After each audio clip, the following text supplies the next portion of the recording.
지난주에는 성령의 충만이 무엇인지, 성령의 지배를 받는 것. 내 생각, 의식, 마음, 내 인생 전체가 성령의 지배 아래 있는 것. 성령의 영향을 받는 것. 성령님의 통제를 받는 것. 그것이 인간의 최고 수준의 삶이고 가장 아름다운 것입니다. 성령의 지배와 통제와 영향력을 받은 사람들은 어떤 상태에 머문다고 그랬습니까? 먼저 진리를 선명하게 이해를 한다. 하나님 말씀을 성령께서 원처자이기 때문에 성령이 감동하시면, 성령 충만하면 하나님의 진리가 충분하게 이해가 되고 분명하게 이해가 됩니다.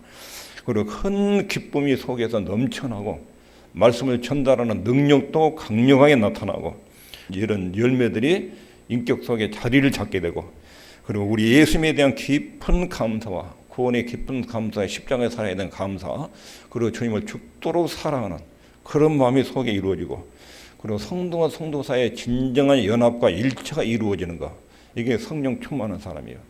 이런 5가지 이런 삶이 우리 생애에도 최고 수준의 삶이에요. 교회 다녀서 성령의 능력과 은혜를 입으면 그것만큼 더 행복한 수준의 삶이 없어요. 지난주에 이것을 말씀드렸는데, 성령 충만한 삶이 어떻게 가능한지, 이런 성령 충만이 어떻게 가능한지 오늘 본문을 다시 봐야 됩니다. 술 취하지 말라, 이는 방탕한 것이요 여기 성령의 충만을 받으라. 성령 충만을 받으라. 이 말은 하나님의 자녀들은 필수 항목이다. 성령 충만은 사역자들이나 일하는 사람만 받는 게 아니라 하나님의 아들, 딸이면 성령 충만을 받아야 된다. 명령이에요. 하나님의 명령. 성령 충만 해도 되고 안 돼도 되고 선택상이 아니라 하나님의 아들, 딸들은 성령 충만을 받아야 된다. 다른 말로 말하면 하나님의 자녀는 성령의 지배를 받아야 된다. 성령의 지배를. 성령의 지배를 받지 않고 자기 욕망의 지배를 받으면 이건 비극적이에요. 예수 믿어도 재미가 없이 신앙생활하는 사람은 성령의 인도와 지배를 따르지 않고 성령의 영향을 받지 않고 자기 욕망을 따라서 하는 거예요. 욕망을. 완전히 육신적인 생활이에요. 그러니까 예수 믿는 즐거움을 못 누려요. 예수 믿는다면 성령 충만은 필수적이다. 명령이에요. 명령. 두 번째는 현재 진행형이라고. 현재 진행형. 계속 매일매일 기도원이 한번 기도해가지고 성령 충만은 그거 받아가지고 그때 받은 성령으로 선물로 계속 오늘은 내일 이렇게 살아가는 게 아니에요. 오늘 성령의 지배를 받아요. 지금은 지금 예배하는 중에 하나님 말씀과 성령의 감동과 지배와 영향력을 내가 받아야 돼요. 그 영향을. 예배당에 나가면 그때도 성령의 지배와 인도를 받아야 돼요. 아내와 남편 사이에 말하고 대화할 때 성령의 인도와 지배를 받아야 돼요. 부모와 자식 사이의 관계에서도 성령의 지배와 인도를 받아야 돼요. 회사에 가면 직장의 윗사람과 동료와 아랫사람들과의 관계에서도 성령의 인도와 지배를 받아야 돼요. 에베소 5장 18절 이후에 보면 아내들아 남편들아 부모 자식 종 상전 이거 말하잖아요. 그러니까 그 현장에서 순간순간 성령의 인도와 지배와 영향 아래서 의식하고 생각하고 결정하고 행동하고, 이것이 하나님의 자녀들의 필수사항이고 매일매일 순간순간 현재 늘 그렇게 계속해서 받아야 된다. 세 번째로는 소동태라고.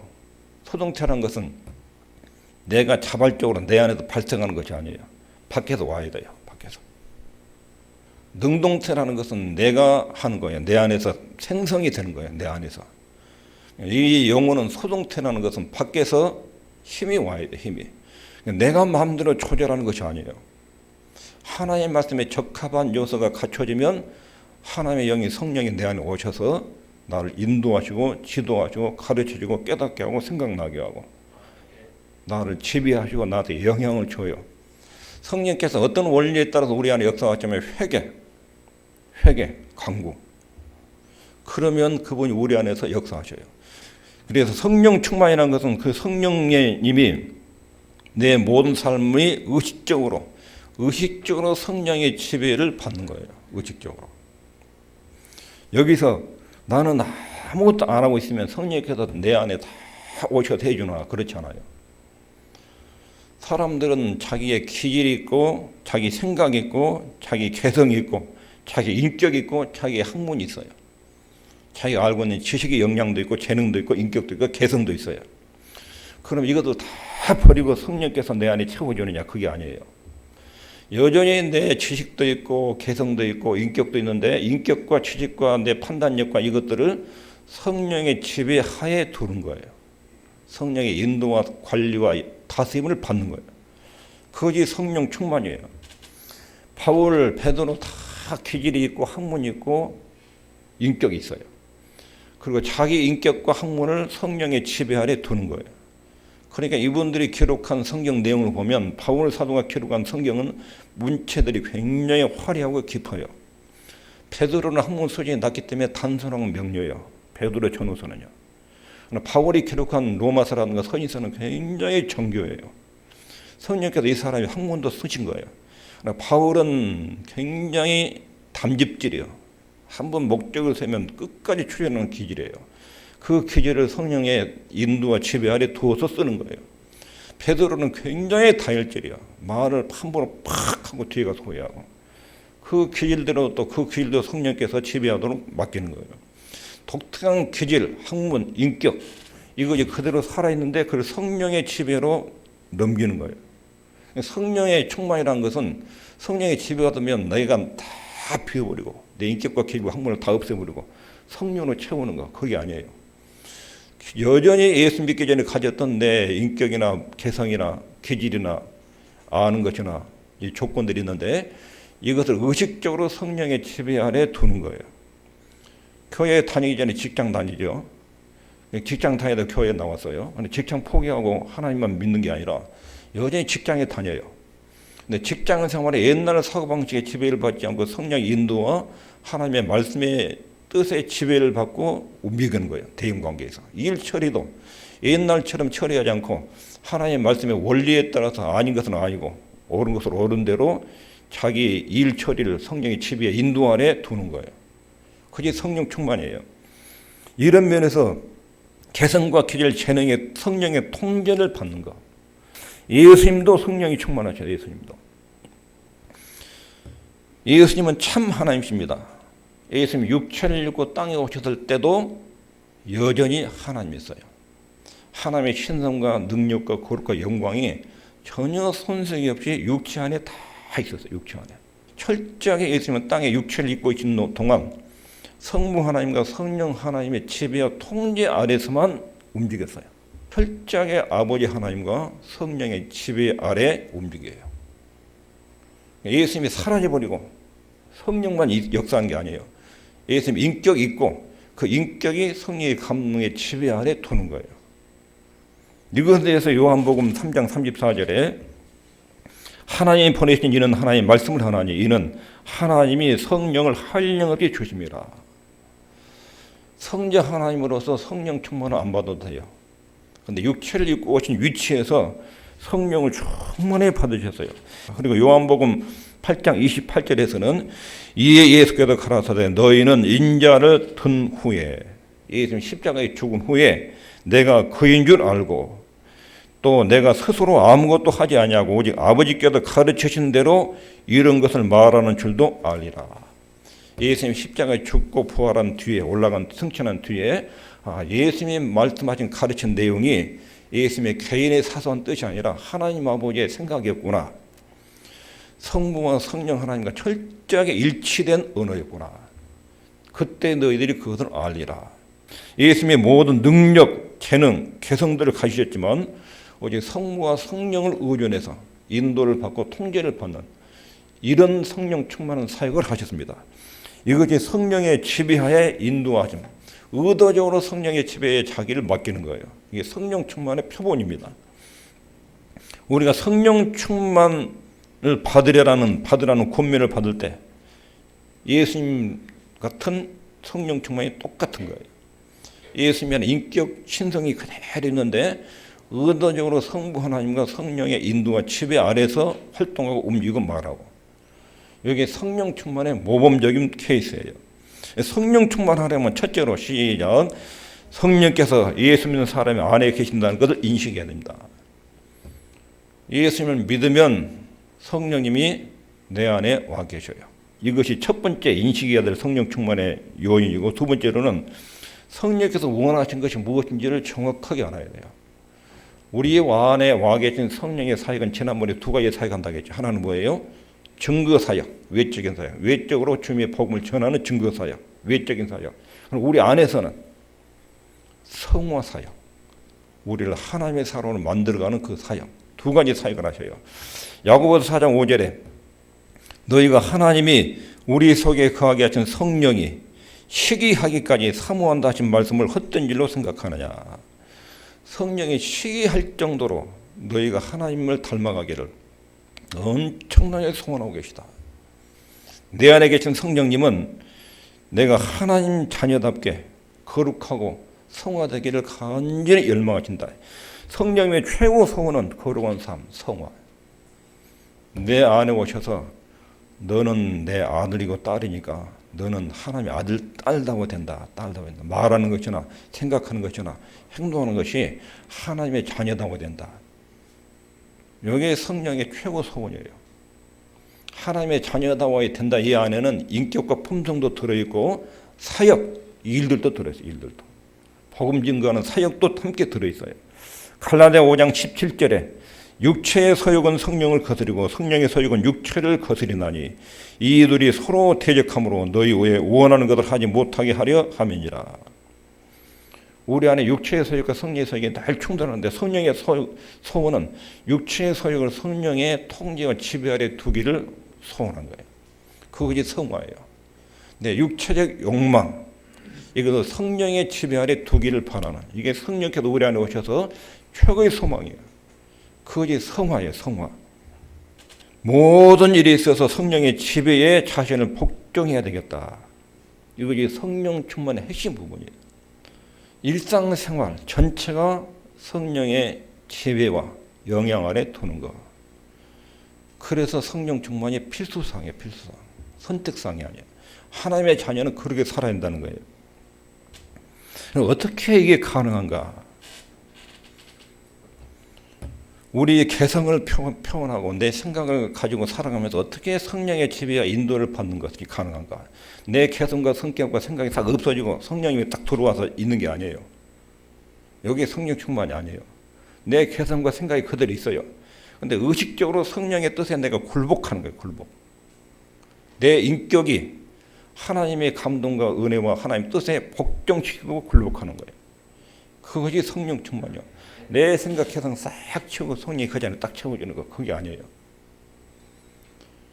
예수님도 베드로도 바울도 자기 인격과 개성이 그대로 있었지요. 자기 의지를, 자기 행동을, 자기 언어를 성령의 지배에다가 굴복시킨 거예요. 이것이 가능해지려면 철저하게 예수님 안에서 성령을 의지하고 살아야 됩니다.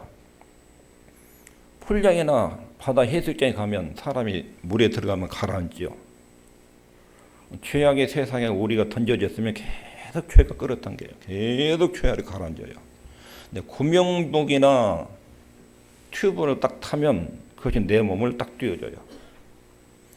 그런 것처럼 세상 속에 사는데 하나님의 성령께서 우리 안에 오셔서 성령이 나를 지배하시고 성령께서 내 모른 내 무식한 생각을 좀 열어줘서 하나님이 선명하게 기뻐하신 뜻이 무엇인지를 딱 가르쳐 주십시오. 그럼 내가 따르고 순종하겠습니다. 그런 태도를 취하면 성령께서 우리 안에 오셔서 구명조끼처럼 우리를 죄악의 세다 딱 띄워줘요. 죄가 너를 지배하지 못하도록 네 마음과 생각을 지켜주마. 여러분, 성령께서 여러분 생각을 읽고 계신다고 생각해 보십시오. 내 생각을 성령께서 내 안에서 지금 다 보고 있고 있다. 그러면 죄에 대한 속성들이 다 사라집니다. 성령이 내 안에 계신다 인식하고, 성령께서 원하신 것은 성화, 주님을 닮아가는 게다. 이거 두 번째로 생각하고, 그리고 예수님 안에서 성령권을 철저하게 의지하고 성품이 부드러워져요. 성령으로서 멀어지고 자기 생각에 주도하기 시작하면 뻣뻣해집니다. 뻣뻣해요. 아주 뻗져요. 사람이 팍팍하고 아주 찬바람이 나고 비판적이고. 근데 성령 충만할수록 사람이 아주 부드러워요. 그리고 성령께서 내 안에 오셔서 일을 하시도록 해야 됩니다. 내 안에 성령 하나님이 내 안에 계신데 내가 이런 생각을 하면 성령께서 근심하시지. 다음 주에는 성령이 근심하는 부분에 대해서 말씀드릴게요. 근심. 성령이 근심하시면 마음이 답답해집니다. 마음이. 여러분 어떤 생각을 하는데 마음이 답답하다. 성령께서 그게 아니야. 야, 그게 아니란 말이다. 이렇게 말하는 것을 들으셔야 돼요. 아들, 딸, 돈, 뭐 인간관계, 나는 옳다고 막 논리를 주는데 속이 답답해요. 그건 계속 성령에서 그거 아니야. 너 그거 잘못하고 있어. 잘못 생각하고 있어. 성령께서 근심하는 근심. 성령의 근심한 우리 마음이 답답해져요. 내가 아무리 옳다고 논리를 만드는데도 속이 답답해요. 속이. 성령께서 그게 맞다. 너 내 뜻하고 맞다. 그러면 굉장히 기쁘고 즐겁고 평안해요. 그래서 골로새 3장 15절에 하나님의 평강이 너희 재판관이 되게 해라. 재판관. 양심의 평안이 있느냐? 내 영혼의 평안이 있느냐? 이게 중요한 옳고 그름의 재판관이 되게 해라. 성령께서 내 안에 계신데 늘 교훈하고 가르치고 생각나게 하고, 그러면 성령께서 내게 깨닫게 하고 감동을 주면 하나님 뜻과 일치될 때는 내가 그게 맞습니다. 하나님, 내가 그렇게 하도록 움직이겠습니다. 내게 힘도 주십시오. 그렇게 사는 것이 성령의 지배 인도를 받는 것입니다. 성령께서 내게 교훈하신 내용을 실천하고 행동하고, 그러면 육체의 정욕은 이루지 않습니다. 성령의 소유가 나를 다스리고 육체의 소욕을 다스리는, 이게 성령 충만한 삶입니다. 이것을 바울이 이렇게 설명했습니다. 읽겠습니다. 시작. 내게 능력 주시는 자 안에서 내가 모든 것을 할 수 있느니라. 내게 능력 주시는 그리스도, 내게 능력 주시는 성령님. 하나님, 이 말은 다른 말을 바꾸라면 하나님, 나 혼자서는 안 됩니다. 나는 예수님의 도움이 필요합니다. 내 인생에 성령님의 감동이 필요합니다. 이런 태도. 나는 성령께서 그 일을 할 수 있도록 나를 드리겠습니다. 이런 말이에요. 바울은 누구보다 열심히 사역했어요. 진짜로 열심히 사역했어요. 근데 그렇게 열심히 사역하고 바울에게 자랑이 하나도 없어요. 자랑이. 나의 나된 것은 하나님의 은혜다. 내가 그 열심히 움직였던 것은 여기 능력 주시는 자, 성령의 능력으로, 예수 그리스도의 능력으로 그 열심히 나왔다. 이 말이에요. 그러니까 자기 열심을 가지고 일한 사람은 꼭 끝에 가다 자랑해요. 내가 어떻게 일했는데 지금까지. 그리고 자기처럼 일하지 않은 사람은 꼭 비난해요. 왜 신앙생활을 저렇게 하냐고. 비난해요. 이건 율법주의라고, 율법주의. 자기 에너지로 일한 사람. 근데 바울에게는 그런 자랑하는 모습이 없어요. 왜냐하면 자기 속에서 내가 나의 나된 것 하나의 은혜. 하나님이 나를 통해서 일하셨다. 그러니까 성령 충만에 가서 내 안에 성령께서 일하시도록 여건을 만들어 드린 거예요. 내가 의식적으로 내 모든 의지와 생각을 그분이 지배 아래, 영향권 안에 두는 거예요. 성령님이 내 생각을 지배해 주십시오. 내 생각은 이런데 하나님 뜻이 그렇다면 내 생각 포기하고 하나님 뜻을 내가 복종을 하겠습니다. 머리 숙이겠습니다. 그것이 성령의 지배를 받는 거예요. 갈라디아 2장 10절. 이제는 내가 산 것이 아니오 내 안에 그리스도께서 하신 것이라. 나는 십자가에 죽었다. 내 안에 예수님이 사신다. 이 말은 풀어 설명하면 하나님, 나는 더 이상 혼자 힘으로 살지 않습니다. 나는 이제 성령님께 복종하고 성령님의 지배를 받고 사는 사람입니다. 나는 일부러 그렇게 합니다. 나는 나 자신을 성령께 복종시키고 삽니다. 바울이 열심히 일했는데 모든 것이 성령의 감동과 역사에 의해서 이루어졌다. 이렇게 살았어요. 이 고백이 나는 죽었다. 내 안에 예수님이 산다. 나는 내 모든 의지와 생각과 인격 전체를 성령님의 지배 아래, 영향권 아래 두고 인도를 받는다. 여기가 갈라디아서 2장 20절이에요. 최고 수준의 그리스도인의 삶이에요. 그런데 구약 성도들이 왜 실패했는지, 구약 이스라엘과 유다가 완전히 실패해서 멸망을 하지요. 이들이 몰랐던 것이 있어요. 첫 번째 있습니다. 시작. 자신의 정체성을 깨닫지 못했습니다. 우리에게 굉장히 중요한 교훈입니다. 하나님이 그들에게 자주 하신 말씀이 너희가 어찌하여 나를 듣지 아니하느냐, 왜 나를 청종하지 않느냐, 이 말이 수도 없이 나옵니다. 선지서 읽어보면 어찌하여 나를 청종치 아니하고, 이 말이 엄청 많이 나옵니다. 이 말은 너 자신이 누군지, 내가 어떤 존재인지. 여러분, 성도의 가장 중요한 가치관 중에 하나가 내 자신의 정체성이에요. 나는 하나님의 아들이다. 나는 하나님의 딸이다. 나는 하나님의 백성이다. 이 정체성. 내게는 전능하신 하나님 아버지가 계시다. 내 안에 성령님이 계시다. 자기 정체성. 구약 이스라엘 백성들이 자기 정체성을 몰랐어요. 하나님과의 관계에서 우리가 어떤 존재인지 이것에 의식이 없었어요. 하나님 앞에서 자기 정체성을 확인하지 못한 사람의 문제는 뭐냐면 세상 사람들이 굉장히 부러워 보여요. 그리고 돈 많이 버는 사람 부러워 보이고 공부 많이 많은 박사들 부러워 보이고 좋은 집 좋은 차 좋은 옷 입고 다니는 사람 부러워 보이고 나는 뭐냐 왜 이 모양이야. 이런 생각에 지배를 받는 사람들은 자기 정체성 내가 누구냐 이건 몰라요. 잠언 23장 17절에 악인의 형통을 부러워하지 말고 오직 여호와를 경외하라. 정령이 네 장래가 있겠고 네 소망이 끊어지지 않는다. 부자의 형통을 부러워한다는 말은 뭐냐면 안 믿는 사람들이 잘 되는 것을 부러워하는 거예요. 그럼 안 믿는 사람이 잘 되는 것을 부러워하는 것은 내 안에 계신 하나님의 은혜를 무시하는 거예요. 하나님이 굉장히 기분 나빠하시네요. 자기 정체성을 모르는 거예요. 내가 누구의 아들인지, 내가 믿는 하나님이 얼마나 위대하신 분인지, 내가 하나님의 아들이고 딸이고 백성이라는 자기 정체성을 모르는 거예요. 이스라엘 유다 백성들의 특징이 그거예요. 자기들의 정체성을 몰라요. 하나님 어떻게 애굽에서 건져내가지고 특별한 제사장 나라로 삼켜서 얼마나 기적과 능력을 많이 베풀고 광야 40년 동안 훈련시켜서 가나안 땅에 심어놓은 자기 정체성을 잃어버렸어요. 그러니까 이 사람들이 계속 다른 나라를 보는 거예요. 애굽은 저렇게 강하고 잘 살았는데 바빌론은 아시리아는 저렇게 강력한 군대를 소유하고 있는데 우리는 뭐냐? 우리도 강한 나라, 부국 강병을 이루어야 되겠다. 그러니까 주변 나라과 동맹을 맺고 막 말, 전략 이런 것들을 꾸미고 별일도 다 해요.